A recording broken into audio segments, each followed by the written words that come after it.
Assalamualaikum warahmatullahi wabarakatuh.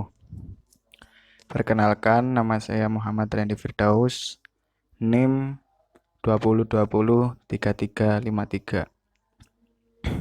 Di sini saya dari kelompok 5 ingin menjelaskan resume saya perihal Islam memandang gender dan pemaknaan derajat laki-laki dan perempuan dalam ajaran Islam.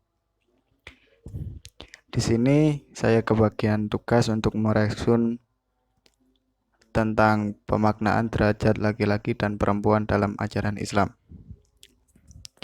Mari kita mulai materi pemaknaan derajat laki-laki dan perempuan dalam ajaran Islam.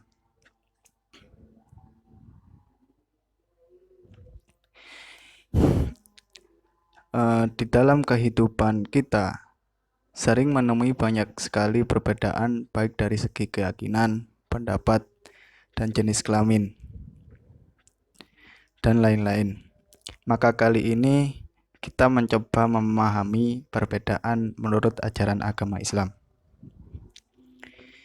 Islam selalu menempatkan semua hal pada posisi yang seimbang.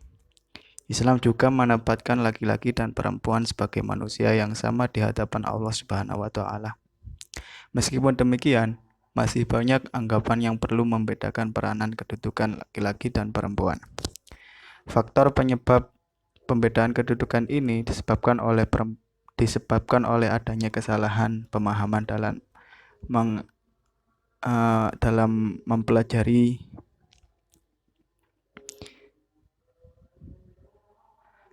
mempelajari peran sosial antara laki-laki dan perempuan sebagai akibat dari kurangnya pemahaman kitab suci Al-Quran yang terkesan tidak utuh. Hal ini mengakibatkan terjadinya anggapan-anggapan yang tidak seimbang dalam menempatkan posisi laki-laki dan perempuan dalam kehidupan masyarakat. Islam telah menempatkan kedudukan laki-laki dan perempuan secara seimbang sesuai dengan kadar keimanan dan ketakwaan yang menjadi salah satu tolak ukur baik dan buruknya seseorang. Sebelum kita mendalami lagi materi pemaknaan derajat laki-laki dan perempuan, kita seharusnya lebih mengerti dahulu tentang pengertian gender. Gender adalah pandangan atau keyakinan yang dibentuk masyarakat tentang bagaimana seharusnya seorang perempuan atau laki-laki bertingkah laku maupun berpikir. Misalnya, pandangan bahwa perempuan ideal harus pandai memasak, pandai merawat diri, lemah lembut, dan lain-lain. Sebaliknya, seorang laki-laki seringkali dilukiskan berjiwa pemimpin, pelindung, kepala rumah tangga, rasional, tegas, dan sebagainya. Dapat dimengerti dengan singkat, gender adalah suatu pandangan masyarakat tentang kedudukan kelamin sosial yang dibentuk oleh masyarakat agar bisa membedakan suatu hak dan kedudukan laki-laki dan perempuan.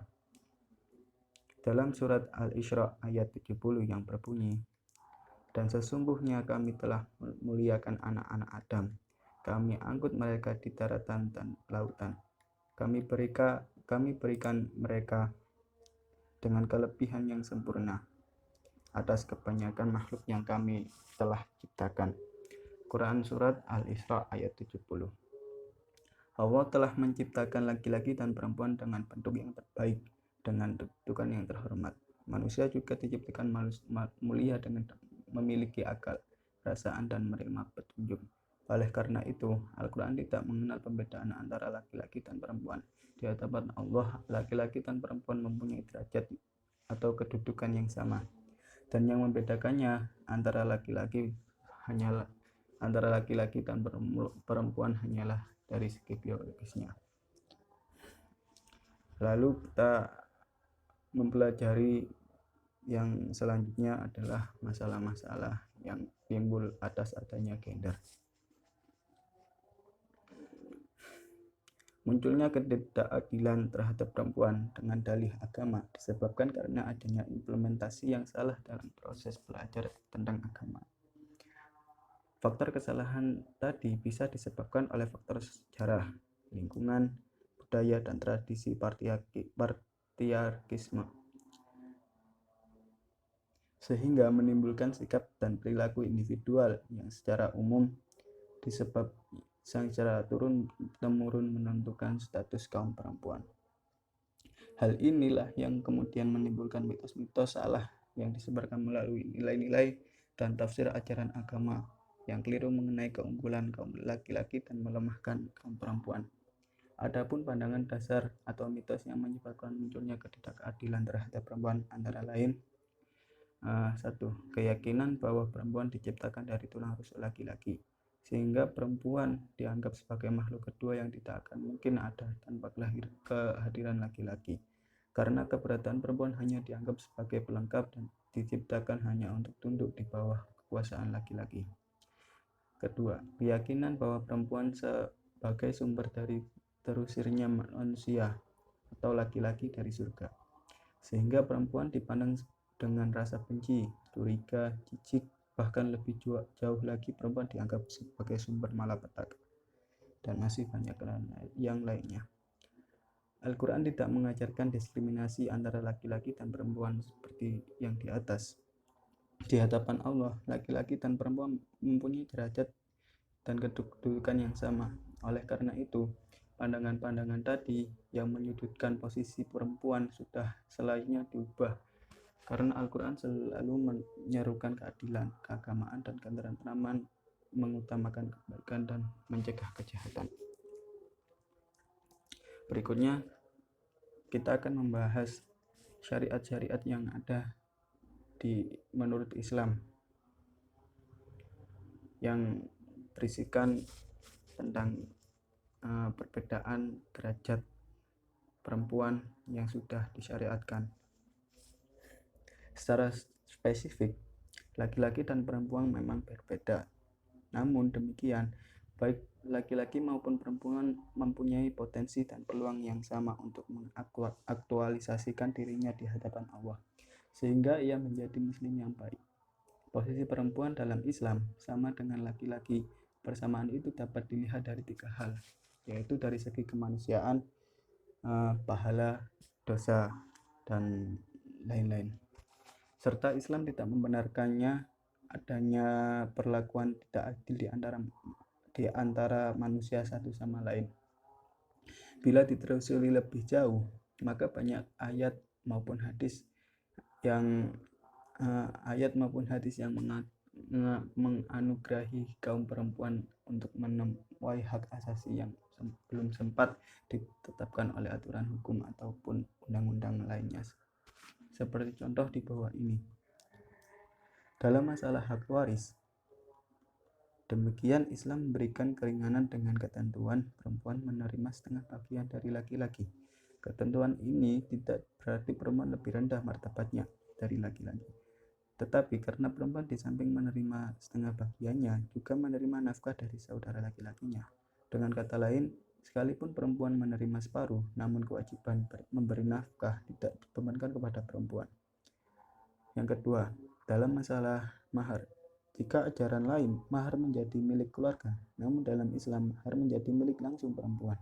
Dalam hal ini, perempuan diberi kesempatan untuk mengatur kondisi ekonomi yang akan dihadapi dikala seusai menikah. Yang ketiga, demikian pula dengan masalah qisas. Perempuan telah mendapatkan keadilan yang sangat tinggi dan diringankan untuk hukum di ajaran Islam, sehingga mereka tidak lagi terbebankan oleh hukum qisas yang